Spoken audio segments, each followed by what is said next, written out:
Je remercie les organisateurs du colloque de m'avoir invité sur un sujet un peu particulier. La collection privée de peinture du duc d'Orléans est orientée vers l'art contemporain et Louis-Philippe achète au salon, parfois à des marchands, parfois en vente publique. Lorsqu'il commande une œuvre à un artiste, il lui fournit un programme iconographique, intervient directement dans l'interprétation du sujet, fixe les dimensions, et tout cela avec d'autant plus de soin que sa collection est un instrument de propagande et de pouvoir. Les sujets religieux ont un statut particulier parmi les tableaux de sa collection. Ils sont rares dans les principales demeures, que ce soit au Palais Royal, qui fait partie de l'apanage, à Neuilly, à Eu ou à Randan, le château d'Adélaïde. Il n'y a que 2 ou 3 tableaux religieux au Palais Royal pour la chapelle. L'un d'eux est connu, c'est la Lamentation au pied de la croix de Paul de la Roche, qui est au musée Condé, et une esquisse dans un musée new-yorkais. De l'esquisse au tableau achevé, la composition s'est épurée, l'éclairage s'est assombri considérablement, l'expression de la Vierge est plus austère, les carnations sont plus pâles et le style est devenu classique. Dans la chapelle du château de Randan, le tableau principal est déporté à la voûte, une Assomption de la Vierge par Alexandre Abel de Pujol, tandis que la place du maître-autel est dévolue à une statue de la Vierge qui se détache devant un vitrail. Chez Delaroche comme chez Abel de Pujol, l'influence de la tradition de la peinture religieuse italienne des XVIIe et XVIIIe siècles se fait sentir, tradition bolognaise dans le premier, romaine dans le second.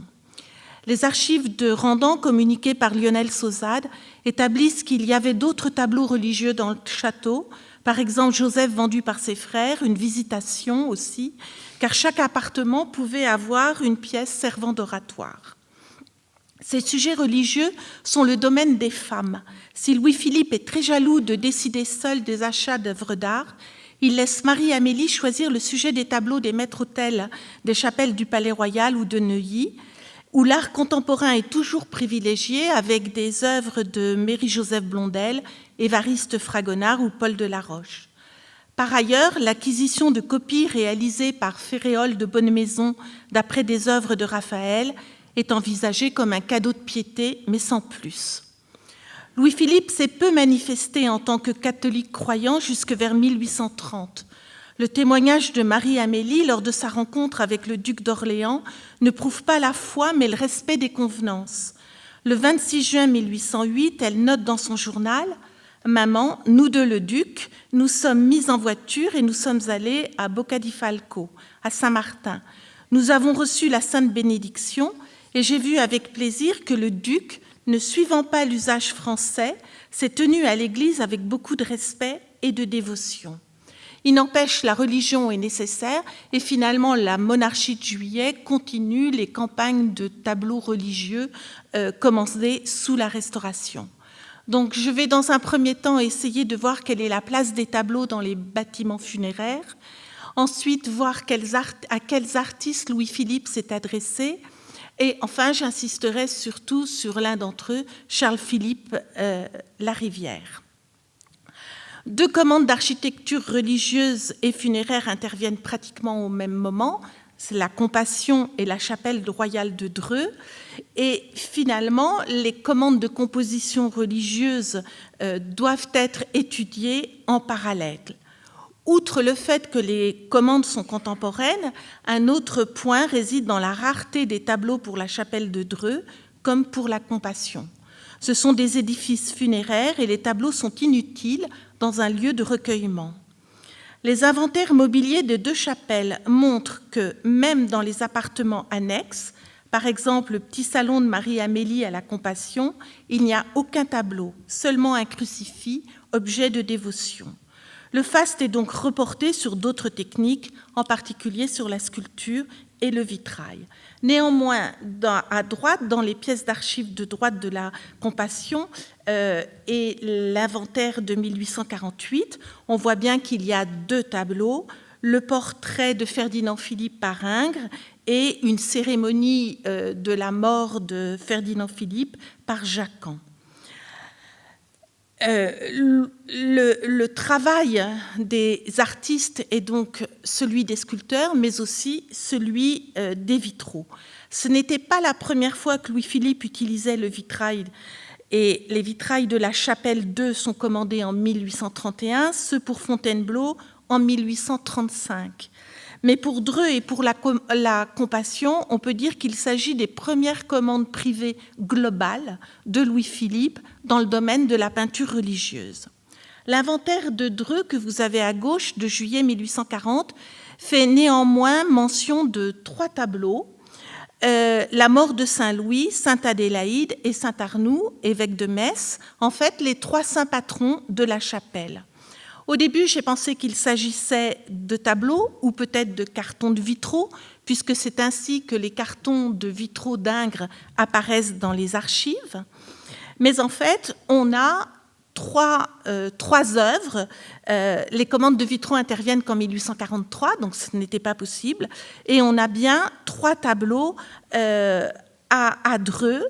D'une part, la mort de Saint-Louis, exécutée par Vafflard, le seul tableau que j'ai retrouvé commandé par la mère de Louis-Philippe, mais je ne sais où il est, et les 2 tableaux qui ont été montrés tout à l'heure, Saint-Arnoux, Sainte-Adélaïde, par François-Joseph M.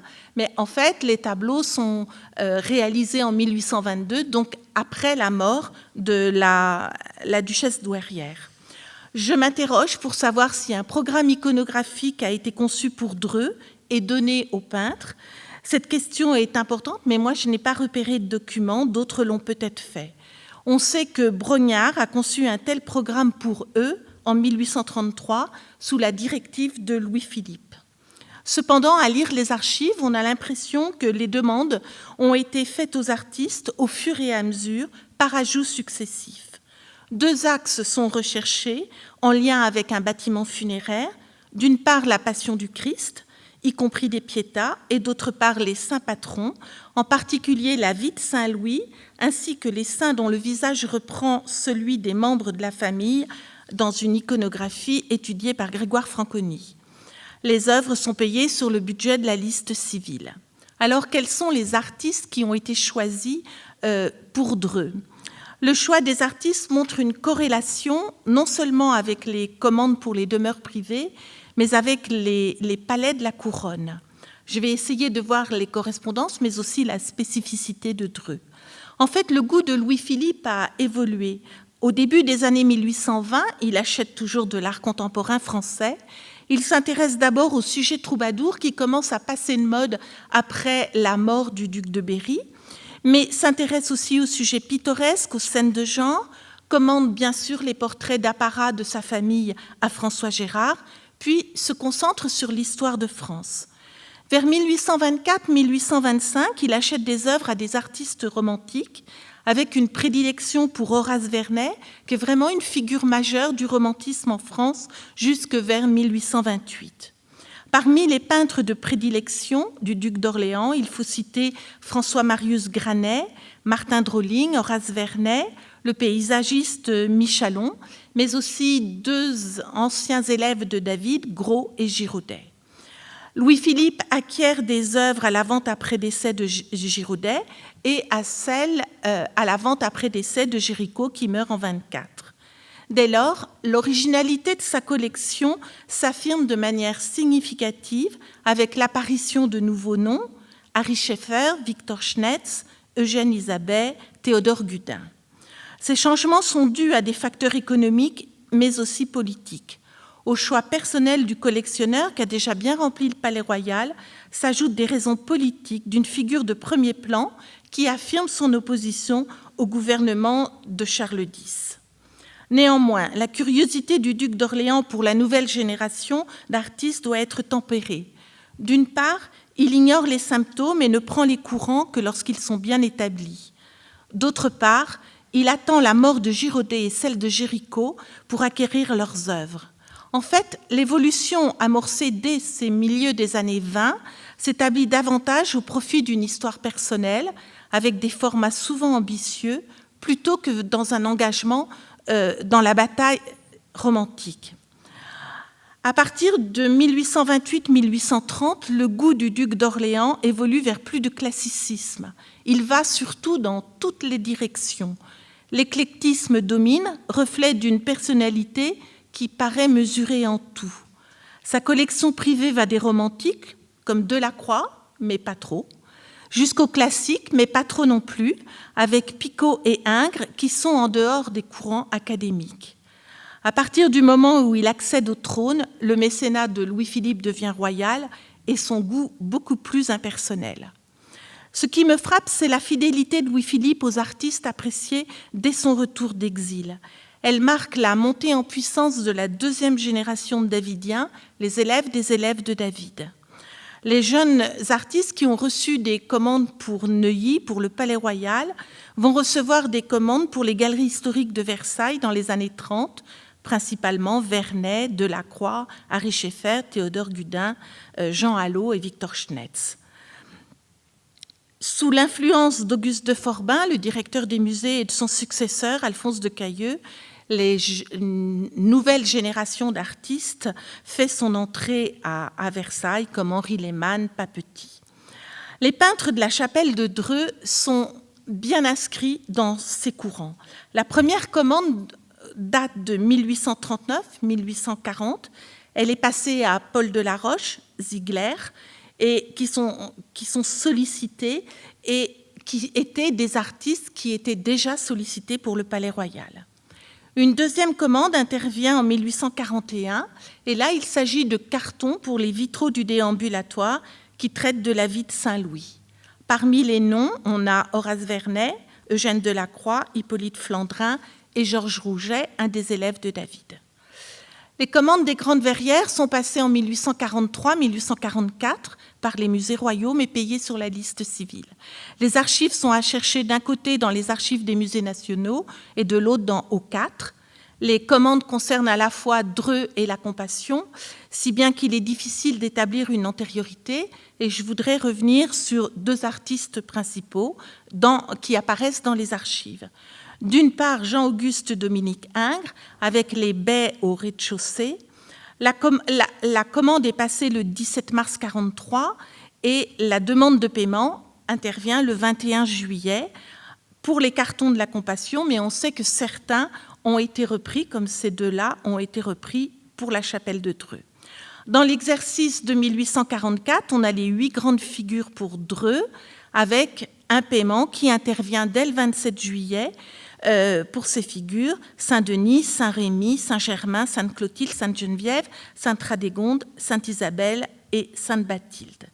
Ingres est vraiment un cas à part. Il intervient à la fois à la Compassion, surtout à la Compassion, et ici à Dreux. Mais en fait, cet artiste n'est absolument pas proche du roi. Louis-Philippe a essayé de le faire travailler à Versailles, mais Ingres a refusé. Et Ingres est proche de Ferdinand Philippe, dont il réalise le portrait tout juste achevé au moment du décès du prince royal. L'autre artiste qui apparaît fréquemment dans les archives, c'est Charles-Philippe Larivière, et les archives précisent la chronologie des commandes. Le 13 juillet 1943, il y a une première commande, et le paiement intervient le 3 décembre. Et là, on a un paiement de 1200 francs à Larivière pour l'exécution de 2 tableaux représentant le Christ au Jardin des Oliviers et le Christ en croix, devant servir pour les vitraux de la chapelle de Dreux. C'est intéressant de voir dans les archives comment la rapidité, disons, de cette commande, mais également le paiement très, très succinct, finalement. Louis-Philippe souhaite que les baies soient installées le 10 juillet 1844, mais en fait, elles ne sont installées qu'en 1945. Ensuite, on a une deuxième vague de commandes, le 4 mai 1944, avec un paiement augmenté à 3 000 francs pour 2 tableaux représentant Sainte-Adélaïde et Saint-Arnoux, pour 2 autres vitraux de la chapelle de Dreux. La commande de ces cartons est là aussi très rapide, parce qu'en fait, elle a été passée à Ingres, mais en février 1844, devant le retard d'Ingres, la commande revient à Larivière. Et puis dans les archives, on a une troisième vague de commandes. C'est le 30 septembre 1844, 3 tableaux sur le thème de la vie du Christ, Notre Seigneur trahi par Judas, Notre Seigneur livré aux Juifs par Pilate, c'est-à-dire les Tchéomos, et Notre Seigneur portant sa croix. Et en fait, cette commande concerne des cartons pour les glaces peintes de la crypte, d'abord passé à Julien Michel Gay, qui meurt en décembre 1843, et sa mort entraîne le report, disons, de la commande vers la rivière. Là, le prix est supérieur, puisque c'est 2000 francs chaque. La dernière commande intervient en 1845, c'est la commande des cartons pour la coupole, et donc on a la commande de la descente du Saint-Esprit sur les apôtres, cartons à reproduire sur verre pour la chapelle de Dreux. Tous les cartons sont mentionnés comme étant des tableaux, et vous voyez la rapidité de la commande entre 1843 et 1845. Alors je voudrais développer davantage sur Charles-Philippe Larivière, qui est un élève de Girodet, qui a le prix de Rome en 1824 et qui part à Rome. Son dernier envoi de Rome est exposé au Salon de 1831. C'est le pape Nicolas V pendant la peste à Rome. Et je n'ai pu obtenir qu'une photo noir et blanc du Louvre. Le tableau doit être à Liévin. À partir de 1834, Larivière reçoit des commandes pour la Galerie des Batailles et pour la grande salle des Croisades au château de Versailles. Cette œuvre est la plus théâtrale, disons. Elle est marquée par l'esthétique de son maître Girodet, mais surtout par celle de Victor Schnetz, dont les œuvres romantiques sont proches de celles de Géricault dans les années 1820, mais qui, en 1837, reçoit des commandes également plus déclamatoires, disons dans un style plus déclamatoire et classique, pour la même salle des Croisades. En même temps qu'il travaille à Versailles, en 1843-44, Larivière reçoit la commande de 2 cartons, puis de 2 autres, puis ensuite les cartons de la coupole et ensuite les 3 sujets pour les glaces peintes. Je vais essayer de détailler les cartons pour les verrières et pour la coupole. D'abord, on a une commande pour Jésus au Jardin des Oliviers et la Vierge au pied de la croix. La fabrication des verrières est confiée à la Manufacture de Sèvres et son directeur, Brognard, demande aux artistes 2 types de modèles pour les peintres verriers de son atelier. D'une part, comme vous le voyez à droite, une esquisse en couleur à l'huile ou à l'aquarelle, et à gauche, une maquette à échelle 1 en grisaille. Les 2 esquisses, donc pour Jésus au Jardin des Oliviers et la Lamentation de la Vierge, sont conservées au Musée d'art et d'histoire de Dreux. Elles sont réalisées à l'huile sur toile et je remercie mes collègues des clichés qu'elles m'ont envoyés. Les 2 esquisses sont suivies par 2 cartons dont je n'ai que des photos en noir et blanc qui sont à Liévin, donc. La rigueur de la composition répond bien au schéma de l'école de David, qui reprend ceux de l'art italien, en particulier avec l'étagement des figures. Mais par contre, les contrastes de lumière et d'ombre font référence plutôt au procédé romantique, pratiqué à la même époque par Schnetz, tout comme l'obscurité tumultueuse du ciel. L'éclat de l'ange est une citation du tableau de Delacroix à l'église Saint-Paul-Saint-Louis, qui était exposé au Salon de 27, mais le thème du Christ au Jardin des Oliviers est vraiment fréquent dans la première moitié du XIXe siècle, et Chassériau venait de le représenter en 1840 dans un tableau très célèbre. La touche est assez vive et montre un certain lyrisme. Quant aux couleurs chaudes de la tunique du Christ, de la robe de la Vierge, ils s'inscrivent dans le goût de Larivière pour une peinture vénitienne, mais sont en fait devenus des poncifs dans les années 1840. Dans le carton, la découpe de la composition en partie supérieure correspond à la forme qui a été réalisée par la suite. 2 autres cartons sont conservés à Liévin. À gauche, Saint-Arnoux, évêque de Reims, lavant les pieds d'un pèlerin, et à droite, Sainte-Adélaïde, faisant l'aumône. Il s'agit donc de la commande passée à Ingres, récupérée, je dirais, par Larivière. Ces 2 cartons sont de même format, réalisés au crayon noir et à la pierre noire, et rehauts de gouache blanche. Mes collègues m'ont indiqué sur une toile, mais je ne peux pas vérifier. La dernière commande que je voudrais aborder est celle de la coupole, la descente du Saint-Esprit sur les apôtres, soit 13 figures, la Vierge et les 12 apôtres, et au centre, le Saint-Esprit. Les esquisses et les maquettes sont connues. D'une part, 2 esquisses réalisées en août 1845, conservées au musée de Dreux. Elles sont exécutées à la mine de plomb et à l'aquarelle sur papier, avec l'indication des fuseaux des verrières. Les couleurs sont en cours de recherche, le jaune est prédominant, mais elles sont quand même dans des tons assourdis par rapport au vitrail, qui, lui, est construit sur le bleu et sur le rouge. Et surtout, il existe 28 cartons en grisaille des apôtres et de la Vierge et un 29e du Saint-Esprit, conservés au département des dessins du Louvre. Ces cartons sont en cours de restauration par Isabelle Drieux-La Rochelle et je dois mes photographies à l'obligeance de ma collègue Marie-Pierre Salé, conservateur en chef responsable des dessins du 19e, et à Laurence Kellux, responsable de l'atelier de restauration des dessins du Louvre. Les dessins sont réalisés à la pierre noire, au lavis, à la gouache, rehaussés parfois de craie blanche sur du papier vélin très fragile. Ils sont tous de même dimension, c'est-à-dire qu'ils font 2,60 m de hauteur et 70 cm de largeur.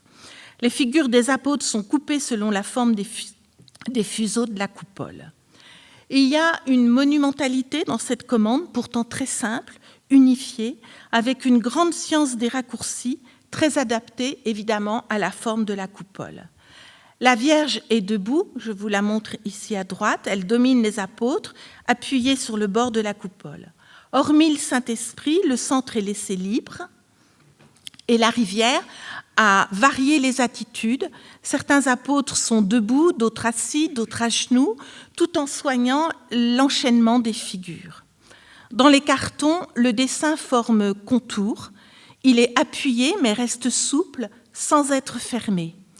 La lumière et les ombres sont indiquées par des hachures, mais les passages sont adoucis à l'estampe. Ce sont vraiment des documents de travail. Les numéros sont parfois indiqués sur chaque élément et il y a des traces de doigts et des indications de couleurs. Pour permettre au maître verrier de travailler, les cartons ont été doublés par une toile. Ah, j'ai plus rien. Je fais comment ? Concluez. Non, les cartons ont été doublés par une toile de jute. Je crois que mes photos sont trop lourdes, j'ai des hautes définitions et c'est trop lourd. Et en fait, sur la toile de jute, au revers, on a des traces d'étain. Donc, par la correspondance de la rivière, on sait qu'il a travaillé au Louvre, mais les taches d'étain, les marques d'étain prouvent que les cartons ont bien été apportés à Dreux et que les maîtres verriers ont travaillé avec ces cartons. La rivière a considéré son projet pour la coupole de Dreux, on va revenir en arrière alors, moi je n'ai vraiment plus rien, comme l'une de ses œuvres les plus importantes, puisqu'il choisit d'être représenté à l'exposition universelle de 1855 par ces cartons qu'il a montés donc en rosace et par le tableau du pape Nicolas V.